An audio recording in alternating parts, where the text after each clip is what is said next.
കേരളത്തിൽ നടന്നത് ജാതിമത ഭേദമന്യേ ഏറ്റെടുത്ത രാഷ്ട്രീയ വോട്ടെടുപ്പെന്ന MES സംസ്ഥാന പ്രസിഡന്റ് ഡോക്ടർ ഫസൽ ഗഫൂർ മലപ്പുറത്ത് വാർത്താ സമ്മേളനത്തിൽ സംസാരിക്കുകയായിരുന്നു അദ്ദേഹം. ജനത്തിന് ആരെ ഉൾക്കൊള്ളണമെന്നും ആരെ പിന്തുണയ്ക്കണമെന്നും കൃത്യമായ ധാരണയുണ്ട്. കേരളത്തിന്റെ ചരിത്രമാണിത്. അതിനെ ആർക്കും മറികടക്കാൻ കഴിയില്ല. കോൺഗ്രസിൽ KC വേണുഗോപാലും രമേശ് ചെന്നിത്തലയും VD സതീശനും മുഖ്യമന്ത്രിയാകാൻ യോഗ്യതയുള്ളവരാണ്. എന്നാൽ ജനവികാരം VD സതീശനൊപ്പമാണ്. ഇടതുപക്ഷത്തിന് ഈ തെരഞ്ഞെടുപ്പിൽ കടുത്ത തിരിച്ചടി നേരിട്ടുവെന്നത് സത്യമാണ്. ഇത് പരിശോധിച്ച് ആവശ്യമായ തിരുത്തൽ വരുത്തണം. കൂടാതെ അനാവശ്യമായ മതപരമായ കാര്യങ്ങളിലും ആചാരങ്ങളിലും ഇടപെടാതിരിക്കുകയും രാഷ്ട്രീയ നിലപാട് ഉയർത്തി മുന്നോട്ടു പോവുകയുമാണ് ഇടതുപക്ഷം ചെയ്യേണ്ടതെന്നും അദ്ദേഹം പറഞ്ഞു. എല്ലാ സ്ഥലങ്ങളിലും യൂണിഫോമായി ആണ് കിടക്കുന്നത്. വർഗീയമായിട്ട് വരാണെങ്കിൽ ഒരു സ്ഥലത്ത് ഒരു പ്രദേശത്ത് മാത്രമല്ല മറ്റൊരു പ്രദേശത്ത് മാത്രം, ഇങ്ങനെയല്ല. ഓരോ പ്രദേശത്ത് നമ്മൾ നോക്കുമ്പോഴും ജാതി മത ഭേദമന്യാണ് യൂത്ത് വന്നിട്ട്. കൺസോളിഡേഷൻ എന്നൊരു വാക്ക് നമ്മൾ പലർക്കും കേൾക്കാറുണ്ട്. കൺസോളിഡേഷൻ ഒരു സ്ഥലത്തില്ലെങ്കിൽ കൺസോളിഡേഷൻ മറ്റൊരു സ്ഥലത്തുണ്ടാവും, അത്രേ ഉള്ളൂ. പക്ഷെ അങ്ങനെ ഉണ്ടായിട്ടില്ല. കാരണം എല്ലാവരും കൂടെ ഉള്ള നിയോജക മണ്ഡലങ്ങൾ, എല്ലാ വിഭാഗത്തിലുള്ള ആൾക്കാരുള്ള നിയോജക മണ്ഡലങ്ങളിലും UDF വിജയം ഉണ്ടായിട്ടുണ്ട്. എല്ലാവരുമുള്ള സ്ഥലങ്ങളിൽ LDF റീറ്റെയിൻ ചെയ്തിട്ടുണ്ട്. ഇപ്പോ ഉദാഹരണമായിട്ട് AC മൊയ്തീന്റെ തൃശ്ശൂര് AC മൊയ്തീൻ റീറ്റെയിൻ ചെയ്തു. വലിയ ഹിന്ദു മെജോറിറ്റി മാത്രമുള്ള നിയോജക മണ്ഡലങ്ങളിൽ LDF നിലം പൊത്തി.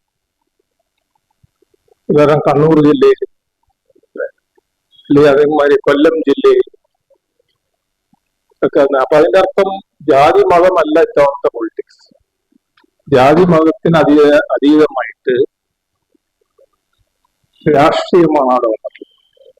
അപ്പൊ ഭരണത്തിന് നേതൃത്വം കൊടുത്ത ആൾക്കാർ, ഭരണത്തിന് നേതൃത്വം കൊടുത്ത പാർട്ടി, ഇപ്പൊ ഇതിങ്ങനെ ഇതിന്റെ വിലയിരുത്തൽ ഉണ്ടായിട്ടുണ്ട്.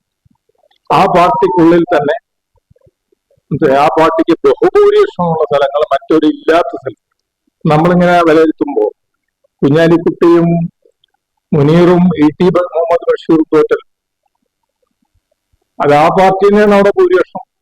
ആ മതത്തിൽപ്പെട്ടവർ തന്നെയാണ് ഭൂരിപക്ഷം. 2006 ഓർമ്മ ശരിയാണ്. അവരൊക്കെ തോറ്റല്ലോ. മുനീർ ഇവിടെ നമ്മുടെ മങ്കടയിൽ തോറ്റല്ലോ ഇവിടെ. അപ്പൊ അതേമാതിരി തന്നെയാണ് ഈ തോൽവി നമ്മൾ കാണുന്നത്. രാഷ്ട്രീയമായിട്ടാണ് സംഭവം. അപ്പോ ഒരു ഗവൺമെന്റിനെ വിലയിരുത്തിയിട്ട് തന്നെയാണ് തീരുമാനിച്ചത്. അതായത് കോൺഗ്രസിൽ ഇപ്പോൾ നടക്കുന്ന ഈ സംഭവങ്ങളെ പറ്റി. കോൺഗ്രസ് ഒരു ജനാധിപത്യ പാർട്ടിയാണ്. അതിൽ ജനാധിപത്യം കുറച്ച് കൂടുതലാണ്. അപ്പോ അതില് ഞാൻ അതിനോട് വിയോജിക്കുന്നില്ല. എന്താ കാരണം ചിലപ്പോ ഞാൻ പറയാം, നമ്മളൊരു കമന്റ് പറഞ്ഞു ഏതെങ്കിലും ഒരു ചാനലിൽ നിങ്ങളെ കോൺഗ്രസ് പാർട്ടിയെ പറ്റിയിട്ട് അവരാരും നമ്മൾ കൊല്ലാനൊന്നുമില്ലെന്നേ. അവര് നമ്മൾ പുറത്തിറങ്ങി കഴിഞ്ഞാൽ ഒന്നല്ലേ ഒരു കുറെ ഡോക്ടർ പറഞ്ഞു തന്നെ ആ ചങ്ങായിക്ക് കിട്ടണം, അല്ലെങ്കിൽ അവരെന്താ പറയാന്നറിയോ, ഡോക്ടറെ വെറുതെ നമ്മളെ പറ്റി വെറുതെ അസുഖം പറയല്ലേ. അത് അവരുടെ സ്വഭാവമാണ്.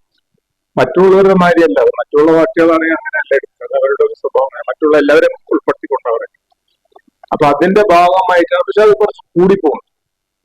അതിൽ ഹൈക്കമാൻഡിന്റെ പരാജയം ഉണ്ടായിരുന്നു. ഇതാ കാര്യം എന്ന് പറയുമോ, അവരിത് തടുക്കാൻ നോക്കണ്ടേ. ഈ ചർച്ചകൾ നിർത്തണം. മുസ്ലിം ലീഗിന് കൂടുതൽ മന്ത്രിമാരെ നൽകുമ്പോൾ ആരും അസ്വസ്ഥതപ്പെടേണ്ടതില്ല. ഇടതുപക്ഷം ഭരിച്ചപ്പോൾ മന്ത്രിസഭയിൽ എത്ര ഹൈന്ദവരുണ്ടെന്ന് ആരും ചോദിച്ചിട്ടില്ല. ലീഗിന്റേതും അതുപോലെ കണ്ടാൽ മതിയെന്നും അദ്ദേഹം വിവരിച്ചു. East live, Malappuram.